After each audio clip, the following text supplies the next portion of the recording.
Hello friends, in this video we will be talking about the 5 common mistakes every new programmer makes in his programming career.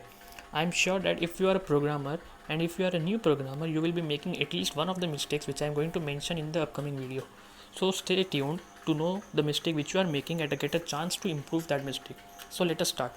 The first common mistake which a new programmer makes is copying the code. So yes, if you are a new programmer, you might have a chance that you are stuck at a particular piece and you are not able to find the solution. So you might Google that for that solution and instead you find the entire code. Now, like an average person, you will copy the entire code and without knowing the place where you are stuck. This is the first mistake that every new programmer makes. Instead of inspecting the mistake, they just keep on copying the entire code and this leads to error. This is the most common mistake that a newbie programmer makes and you should avoid this. This has to be avoided because it leads to weakening of your concepts. Second mistake. The second mistake which most of the programmers in his earlier days make is switching between languages. So I see a lot of programmers that always are trying to learn 2-3 different languages at a one shot. So I may tell you that it's not possible because you may able be to learn hundreds of languages but you will not be able to master. And for becoming a good programmer, you need to master a language. At most you can learn or master 2 languages and not more than that. So I will recommend you that you should stop jumping between languages, stick on one language, master it, and you should become a good level programmer in that language. Third mistake is which is most done by many of the new programmers is that most of the programmers try to mug up things. I've seen many programmers who try to mug up different things and because of this they lose their concentration on actual work, that is coding. In coding you don't need to remember each and everything, you don't need to learn each and everything, you need to know just the 40% of the stuff and the rest stuff you can do googling. Yes, this is allowed, you can do googling in coding.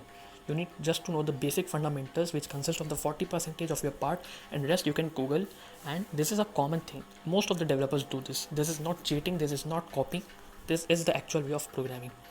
Okay, the fourth mistake which I have often seen is that most of the students in programming give up too soon.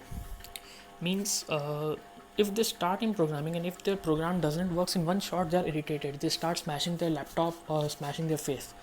Well, this habit has to be seriously avoided because in programming you are never going to get the output in your first shot. In programming you have to wait, you have to sit for hours for getting a simple thing done. So you need to have a lot of patience with programming.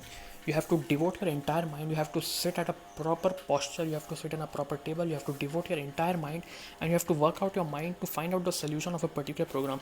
If you give up too soon, then I'm sorry to say programming is not your bread and butter. You need to work hard, you need to sit at your table for longer hours for writing code. That's the solution. You have to keep patience and you have to build the habit of keeping. The fifth mistake which most of the programmers make is that switching between projects.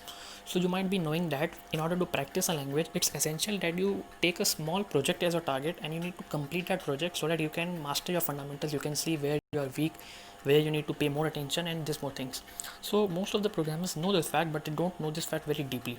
They just pick up a project, they do the essential things which are required according to them and then they jump to a next project. And this is the major drawback. You have to take a project, you have to completely complete it 100% and then you are required to jump to another project.